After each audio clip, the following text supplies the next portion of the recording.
करना है कि जो हमने इंटरवेंशन की है, क्या उसके रिजल्ट्स पॉजिटिव आए हैं या नहीं आए। इवैल्यूएशन बहुत इम्पॉर्टेंट पार्ट भी है, बहुत चैलेंजिंग पार्ट भी है, बहुत ट्रिकी पार्ट भी है कि सम टाइम पता नहीं चलता कि हमने जो इस वक्त रिजल्ट्स हासिल किए हैं इसके पीछे कौन सी स्ट्रेटजी कार फरमा है। बहुत पहले किसी क्लास में मैंने कहा था कि एक होती है पाथ डिपेंडेबिलिटी और दूसरा होता है रिसोर्स रिसोर्स नहीं सोर्स एम्बिग्विटी। ये दो कॉन्सेप्ट हैं स्ट्रेटजी बनाते हुए। ये दो मसाइल हमेशा रहते हैं जब इवैल्यूएशन की बात होती है, पाथ डिपेंडेबिलिटी और सोर्स एम्बिग्विटी। पाथ डिपेंडेबिलिटी ये होती है कि आपने एक दफ़ा एक काम एक तरीके से किया, आपको लगा मैंने सही कर लिया है, तो अब आप पाथ डिपेंडेबल हो गए, उस रास्ते को आपने समझा कि this is the best route, अब मैंने हमेशा यही स्ट्रेटजी बनानी है, आप पाथ डिपेंडेबल हो गए।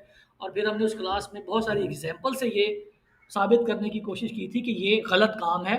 इसकी वजह से बहुत बड़ी बड़ी ऑर्गेनाइजेशंस, नोकिया, कोडैक, ये सारे फेल सिर्फ इसी वजह से हुए कि उन्होंने उस पाथ को नहीं छोड़ा जिसकी वजह से एक दफ़ा उनको सक्सेस मिल गई थी। एंड द सेकंड की concept while evaluation is called source ambiguity. Source ambiguity ये होती है कि बहुत दफ़ा आपको सक्सेस का सोर्स, वजह जो नज़र आ रहा होता है वो नहीं होता। छोटी सी एग्जांपल देके इसको हम कंक्लूड करते हैं। ब्लाइंड टेस्ट टेस्ट 1980 की दिहाई के अंदर अमेरिका के अंदर पेप्सी ने किया blind taste test. Blind taste test क्या था? इस वक्त अगर आप ये पीते हैं कोला ड्रिंक तो आपको पता होगा कि पेप्सी का टेस्ट और कोक का जो टेस्ट है वो डिफरेंट है। पेप्सी इज थोड़ी सी मीठी है और कोक थोड़ा सा हार्ड और उस तरह सा उसका टेस्ट है, तुर्श है उसका टेस्ट। तो हमेशा से ये राइवलरी चल रही थी।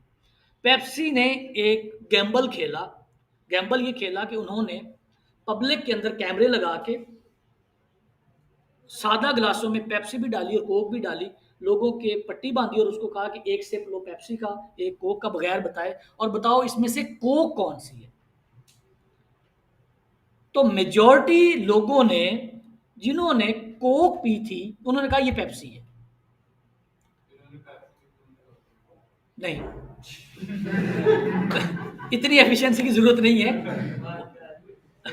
तो हुआ क्या कि कोक का जो कस्टमर है, अगर यहाँ पे भी कोई बैठा हुआ है, तो हमेशा से कोक को पीने वाला जो बंदा वो पेप्सी को पसंद नहीं करता कि ये मीठी है, मुझे थोड़ी सी तुर्श और तेज और हार्ड चीज चाहिए।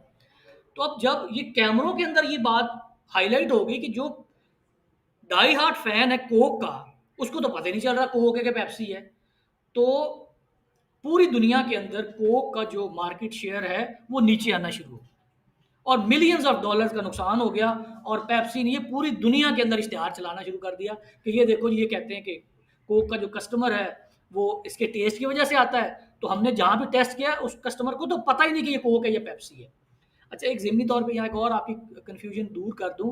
कुछ लोगों के ज़हन में ये सवाल उठना चाहिए था कि पाकिस्तान में तो आप किसी ब्रांड का नाम ही नहीं ले सकते, कंपटीशन के ब्रांड का नाम आप नहीं ले सकते। कभी आपने जैज़ के इश्तिहार में देखा कि यू फ़ोन ऐसे करता है? दुनिया में होता है ये कि आप नाम ले सकते हैं, पूरी दुनिया में होता है, पाकिस्तान में नहीं होता। तो उसका नाम लेके उन्होंने पूरी दुनिया के अंदर कोक को बदनाम करना शुरू किया। अब कोक की मैनेजमेंट बैठ गई कि ये क्या हुआ। उन्होंने ये किया कि यार हमारा तो कोर जो कंपिटेंस थी, हमारा जो कंपैरेटिव एडवांटेज था वो तो टेस्ट था। तो अगर कस्टमर हमारा टेस्ट ही नहीं आइडेंटिफाई कर रहा तो हमारी सेल डाउन होना शुरू हो गई है। उन्होंने पता नहीं मिलियंस ऑफ डॉलर लगा के कोक का ओरिजिनल फार्मूला चेंज कर दिया, फार्मूला चेंज किया और कोक लॉन्च कर दी। बहुत बड़ी एडवर्टाइजिंग कैंपेन पूरी दुनिया में चलाई कि हमने कोक का फार्मूला चेंज कर दिया। सोर्स एम्बिग्विटी आपने ढूंढनी है इस पूरी कहानी में। वो पूरी दुनिया में वो कैंपेन चल गई।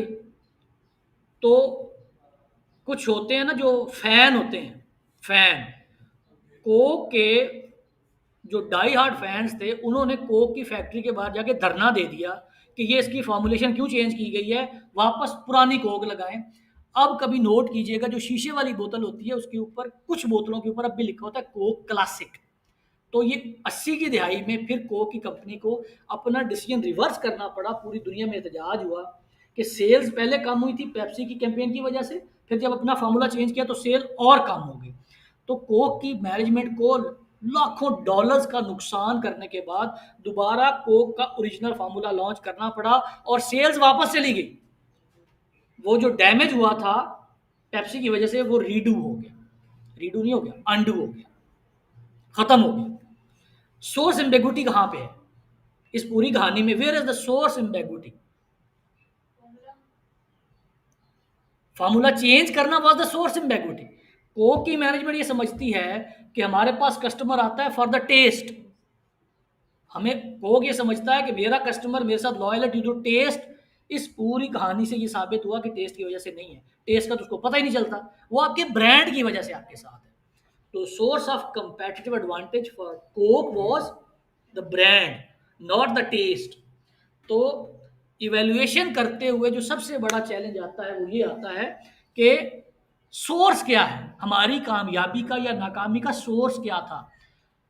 हम पाकिस्तान में छोटी मोटी सेठ कंपनियां कैसे इवेल्युएट करेंगी जब कोक को नहीं पता चल रहा, जब कोक को नहीं पता चल रहा कि हमारी जो कंपिटेंस है, हमारा जो कंपेटिटिव एडवांटेज है, उसकी सोर्स क्या है। This is called source एम्बेगुटी।